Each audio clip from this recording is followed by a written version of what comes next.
को तो 20 लाख की बुकिंग चाहिए और हवाई जहाज और प्राइवेट जेट विमान चाहिए, तब वो सारनाथ आएंगे।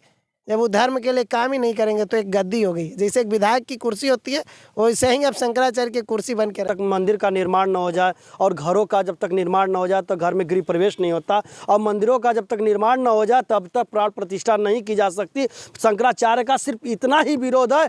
विरोध ही मलेच्छों के राजनीति से, और थोड़ा हो सकता है यवनों का उन्हें धन मिल गया हो, मलेच्छों का धन मिल गया हो, इसीलिए वो विरोध कर रहे हैं। नमस्कार, मैं मनीष कुमार, आप देख रहे हैं एक खबर भारत। हमारी मौजूदगी सारनाथ में है। अभी तस्वीरों में साफ तौर से देख पा रहे होंगे कि श्री श्री 1008 रजनीश महाराज जी हमारे साथ जुड़ चुके हैं। जिस तरह से राम मंदिर का तो विरोध नहीं हो रहा है, लेकिन राम मंदिर के प्राण प्रतिष्ठा 22 जनवरी को होने वाला है, जमकर विरोध हो रहा है। और ख़ास तौर से बड़ी बात यह है कि आज चारों शंकराचार्य भी जमकर इसका विरोध कर रहे हैं, जो कि शंकराचार्य जो हिंदू धर्म का नेतृत्व करते हैं। न्योता को लेकर राहुल गांधी ने भी न्योता ठुकरा दिया, अखिलेश यादव को न्योता पहुंचा ही नहीं था, बाद में न्योता पहुंचा, उन्होंने भी ठुकरा दिया। आपका हमारे चैनल में बहुत बहुत स्वागत है। सर्वे भवन्तु सुखिनः, मातो रामो मत पिता रामचंद्रो, स्वामी रामो मत सखा रामचंद्र। भगवान राम ही हमारी माँ है, भगवान राम ही हमारे पिता है, भगवान राम ही हमारे स्वामी हैं, और भगवान राम ही हमारे सखा है। भीड़ पड़ी तब भक्त पुकारे, दूर करो प्रभु दुख हमारे। भगवान राम के भक्तों पे जब भी दुख और विपदा आती है, भगवान राम स्वयं उनका मार्गदर्शन करते हैं। गुरुजी, 22 जनवरी को राम मंदिर का प्राण प्रतिष्ठा है, और जिसका विरोध समय का विरोध और शंकराचार्य कर रहे हैं, और न्योता का विरोध विपक्ष के नेता कर रहे हैं। तो क्या विरोध करना दोनों लोग का जायज़ है या नहीं जायज़ है? सबसे पहले आदि भगवान शंकर के चरणों में प्रणाम। 4 शंकराचार्य आप जिनकी बात कर रहे हो, हु इज़ दिस, होते कौन है वो, उन्हें अधिकार किसने दिया? पहले वो अपने अंदर के अहंकार का विरोध कर ले। वह कुंभकर्णी निद्रा से उठे, भारत में 20 करोड़ लोग क्रिश्चियन और मुसलमान हो गए, उनका शुद्धिकरण कराएं, उन्हें पुनः सनातन में वापस लाए। तब अगर उन्होंने ये उद्देश्य दिया और ये बात कही होती तो भारत का हर जनमानस मानता। हर गांव में धर्मांतरण हो रहा है। भगवान शंकर आदि जगत गुरु शंकराचार्य जब आए तो बुद्धिज्म सनातन में फैली हुई एक बीमारी बुद्धिज्म के रूप में थी, जिसको उन्होंने अपने उद्देश्य और ज्ञान से मिटा करके सबको सनातनी कर दिया था। इन्हें न्याय की गद्दी पर, आचार्य की गद्दी पर इसलिए बैठाया इसलिए गया था कि सनातन से जो लोग भाग गए हैं, ये अपने ज्ञान से, अपने ओज से, अपने तेज और बल से, या उन सभी का शुद्धिकरण करके घर वापसी कराएंगे। ये वास्तुशास्त्री है का? इनका काम पंडिताई करना है कि पंडिताई कर रहे हैं? उनका काम ही नहीं है पंडिताई करना। धर्म का नेतृत्व करना है ना। धर्म का नेतृत्व करना तो पहले अधर्म को मिटाए ना। तो जो 20 करोड़ लोग सनातन से दूर चला गया, उन्हें वापस लेके आए, तब न मेरे जैसा एक साधारण साधु उनकी बात मानेगा। गुरुजी, हमारा सवाल है कि राम मंदिर का जो निर्माण है अभी पूरा नहीं हुआ है, जबकि शास्त्रों में कहा गया कि जब तक मंदिर का निर्माण न हो जाए और घरों का जब तक निर्माण न हो जाए तो घर में गृह प्रवेश नहीं होता, और मंदिरों का जब तक निर्माण न हो जाए तब तक प्राण प्रतिष्ठा नहीं की जा सकती। शंकराचार्य का सिर्फ इतना ही विरोध है, जिसके बावजूद अभी सरकार को सुन नहीं रही है, और सरकार मानने को और सुनने को तैयार भी नहीं है। तो शंकराचार्य इसका विरोध करे तो विरोध करना सही या नहीं? क्या मंदिर अधूरा पर प्राण प्रतिष्ठा करना जरूरी है? शंकराचार्य बता सकते हैं कि मंदिर अधूरा है? सबसे पहले तो उनका शरीर ही पूरा नहीं है। शरीर जो है उस ब्रह्मांड के निर्माता त्रिलोक के विजयी भगवान का, वह घर बन रहा है और माघ के ठंडी पड़ रही है, और लकड़ी के घर में हमारे भगवान रह रहे। पक्का के घर में चले जाएंगे, अधूरा निर्मित है, ठंडी कम लगेगी। उन्हें शर्म आनी चाहिए थी ऐसी बात बोलने से 10 बार पहले।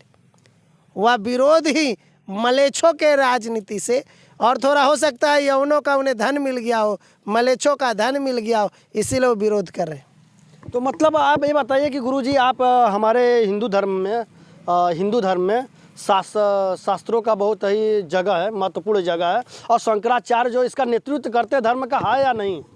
शंकराचार्य जी धर्म का नेतृत्व करते हैं, वह पूज्य तो है, लेकिन अभी 13 अखाड़े हैं और कम से कम इस भारत में 10,000 मत हैं और 10,000 मतों का वो नेतृत्व नहीं कर रहे। वह सिर्फ एक गद्दी के आचार्य बन के रह गए, उससे ज़्यादा उनका कोई दिखता ही नहीं है।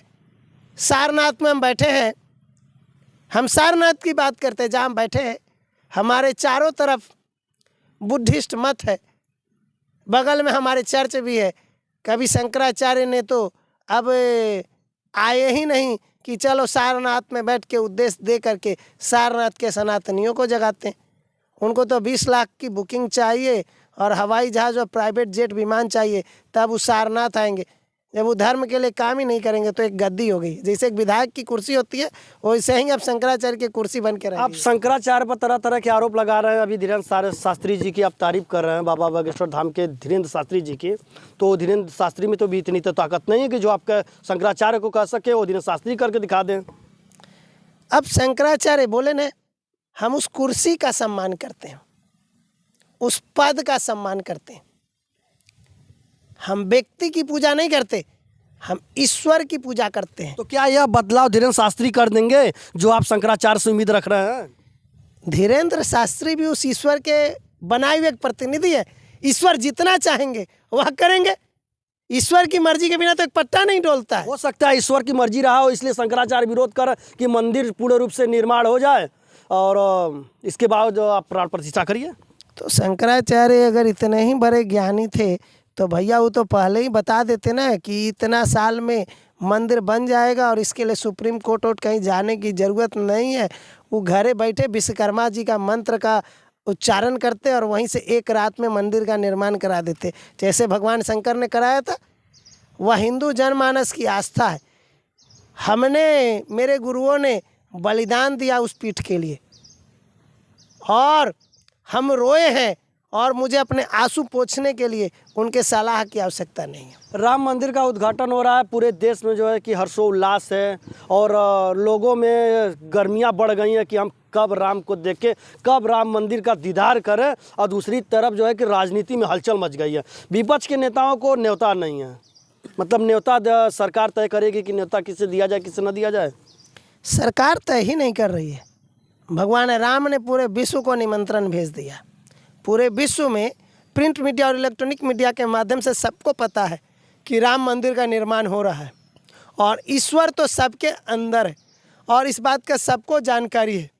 जिन्हें वही लोग आज विरोध करके पूछ रहे हैं जो पूछते थे कि राम लला हम आएंगे, मंदिर वही बनाएंगे, तारीख नहीं बताएंगे। तो ये तारीख पूछने वाले कि कितने तारीख को गृह प्रवेश होगा, तो 22 जनवरी 2024 को गृह प्रवेश है, तारीख मालूम है और भगवान राम के तरफ से हम उनको निमंत्रण दे रहे हैं।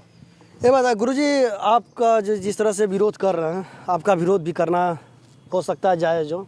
मैं इसका समर्थन नहीं करता, हो सकता है कि आपके दर्शक आपका समर्थन करते हों।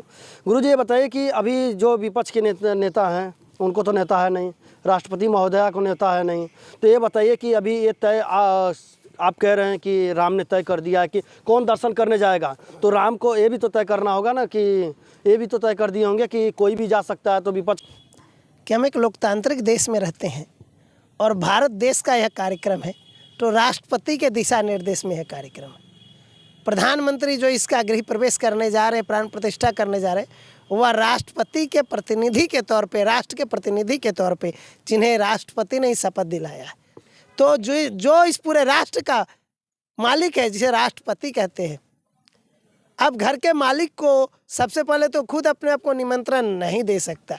निमंत्रण आगे और पीछे कभी भी पहुंच सकती है और राष्ट्रपति का एक प्रोटोकॉल है कि अगर हम निमंत्रण देना भी चाहें, राष्ट्रपति जब हमसे मिलने का समय देंगे तभी हम उन्हें जाके निमंत्रण देंगे। निमंत्रण आगे पहुंच रही है, पीछे पहुंच रही है, ये कोई विवाद का विषय ही नहीं है। पूरे विश्व के सभी सनातनी और भगवान राम के सभी आस्थावान सभी इससे जुड़े हुए हैं। राहुल गांधी ने कहा है कि न्योता ठुकराने के बाद हम सभी धर्मों का सम्मान करते हैं।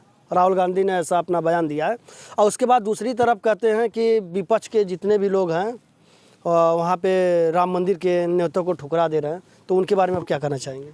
राहुल गांधी ने कभी बोला है कि इस्लाम में फैली हुई बुराई को मिटाना है? राहुल गांधी ने कभी बोला है कि चर्च में फैली हुई बुराई को मिटाना है? राहुल गांधी ने कभी बोला है कि जितने पादरी रेपिस्ट हैं उन सबको मिटाना है? लेकिन राहुल गांधी ने बोला है सनातन को मिटाना है।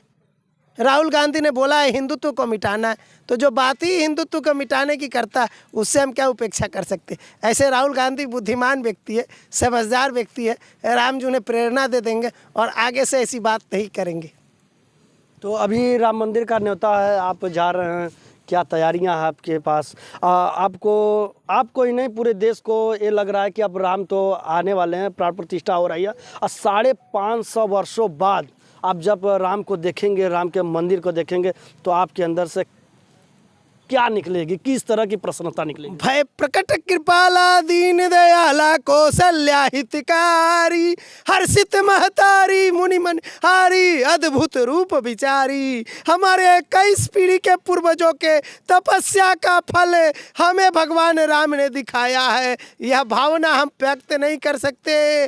भारत के ही नहीं पूरे विश्व के सभी सनातनी हर्षित हैं। और जैसे भगवान राम के जन्म लेने से राक्षस पीड़ित हो गए थे, वैसे ही दुष्ट मलेच्छ और राजनीति करने वाले और देश की जनता का खून चूसने वाले राजनीतिज्ञ दुखी हैं। राम अब उनके इस पीड़ा को राम ही मिटा सकते हैं। हमसे अगर कोई अपराध हो गया हो तो उसे क्षमा करेंगे। मेरी आंखों के आंसू बता रहे होंगे कि मेरे मन में क्या प्रसन्नता है। और अभी विपक्ष के लोग कह रहे हैं, विपक्ष के नेता लोग कह रहे हैं कि जो राम मंदिर है, जिस दिन प्राण प्रतिष्ठा होने वाला है 22 जनवरी को, ये भाजपा और आरएसएस का जो है कि कार्यक्रम है, जो मोदी का नेतृत्व कर रहे हैं। इस पे आप क्या कहना चाहेंगे? मेरा ये अंतिम सवाल है। भाजपा और आरएसएस है कौन? पार्टी, जो पार्टी अभी जो राम को लाए हम उनको लाएंगे का बात आप कर रहे हैं। भाजपा और आरएसएस कोई नहीं है, ना कोई पार्टी है। भगवान राम ने राम काज किए बिना मोह कहाँ विश्राम। भगवान राम को अपने काम कराने के लिए आरएसएस और भाजपा का चुनाव किया था और आज इस कार्य को कर रहे हैं। ईश्वर जिसका चुनाव कर ले, अगर ईश्वर मेरा चुनाव कर ले तो मैं भी राम काज करता, उस राम मंदिर का निर्माण मैं कर रहा होता। राम ने मोदी का चुनाव किया, राम ने योगी का चुनाव किया है, राम ने आरएसएस का चुनाव किया है, राम ने भाजपा का चुनाव किया है, राम ने बजरंग दल का चुनाव किया है, राम ने विश्व हिंदू परिषद का चुनाव किया है, राम ने संतों का चुनाव किया है। राम को जिससे कार्य कराना होगा राम उससे ही कार्य कराएंगे। राम पापी और अधर्मियों से अपने कार्य नहीं कराते। तो मतलब आप शंकराचार्य की बातों का समर्थन कहीं से नहीं करते हैं? हम शंकराचार्य पीठ के सामने तो सर पटक के प्रणाम कर लेते हैं उस गद्दी पर। जब उस गद्दी से वो उतर जाते हैं तो वह भी एक संत है और मैं भी एक संत हूँ। मैं भी अपने गुरु का चेला, वो भी अपने गुरु के चेला है। उस गद्दी पर अगर वो अपने गुरु का चेला ना बने होते तो ना मिलता।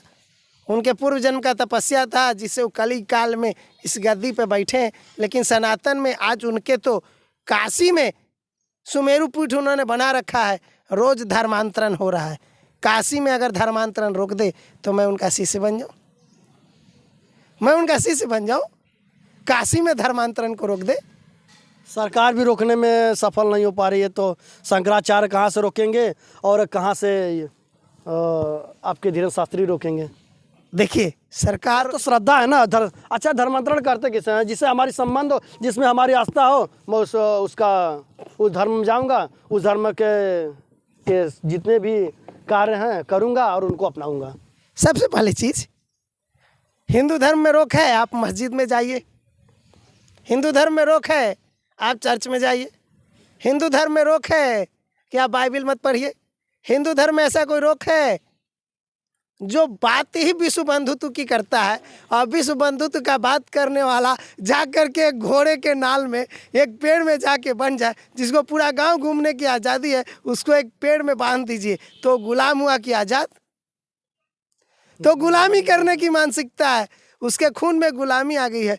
गुलामी करने दीजिए, हम तो चाहते हुए आज़ाद रहे। वो मंदिर भी जाए, गिरजाघर भी जाए, मस्जिद भी जाए, और वह यहूदियों के मंदिर भी जाए, वो पारसियों के मंदिर भी जाए। अगर मुसलमान अगर आज हिंदू धर्म अपनाता है तो क्या कहेंगे इस पे? तो आपको तो बुरा नहीं लगना चाहिए, बल्कि अच्छा लगता है। तो जब हिंदू अगर अपनी आस्था से अगर मुसलमान धर्म अपनाता है, क्रिश्चियन धर्म में जाते हैं, बौद्ध धर्म में जाते हैं, तो आप लोग को बुरा क्यों लगता है? हे राम जी, अच्छा एक बात बताइए, कोई एक आदमी बुद्ध बना, मुसलमान बना, क्रिश्चियन बना, किसी एक बाबा को उस पर विरोध करते आपने देखा है? हमने कहाँ विरोध किया भैया, उसकी मर्जी थी, उसने वो चला गया, भगवान उसे वहाँ मुक्ति दे, प्रेरणा दे। हाँ, हमको पीड़ा तब होती है जब वो हमारे धर्म पे उंगली उठाता है।